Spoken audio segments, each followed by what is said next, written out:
Hi guys, bumangon na nga pala ako dito dahil umaga na. Happy Sunday sa lahat. Pagka-almusal ko nga pala dito ay kinuha ko na yung mga gamit ko pang drawing guys. At ayan o, hinanda ko na silang lahat dito. Dahil magsisimula na tayo mag-shading at mag-skin toning ngayon.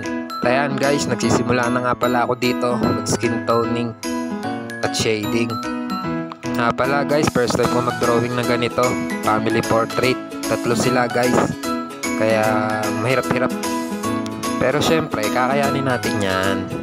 Kaya nga pala ngayon lang ako nakapag-drawing guys, dahil 3 araw tayong pumasok sa shop guys. Kaya ngayon lang tayo nagka-time, ngayong linggo. Kaya naman wala tayong rest day guys. Bukas nga pala holiday guys, kaya wala ring pasok. Kaya pag di ko natapos ngayon to, tuloy natin to bukas, finishing. Iba-iba ang schedule natin guys, 3 araw sa company, 3 araw sa shop, 2 araw ngayon sa pagdodrawing. Tapos sa Tuesday guys, pasok ulit tayo sa company. Siya nga pala guys, hanggat may nagpapadrawing, tuloy-tuloy lang tayo. Tanggap lang tayo ng tanggap.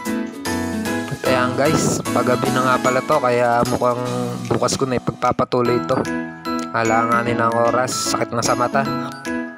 Okay guys, bukas na natin pagpatuloy ito, finishing. Salamat sa panonood, bye bye.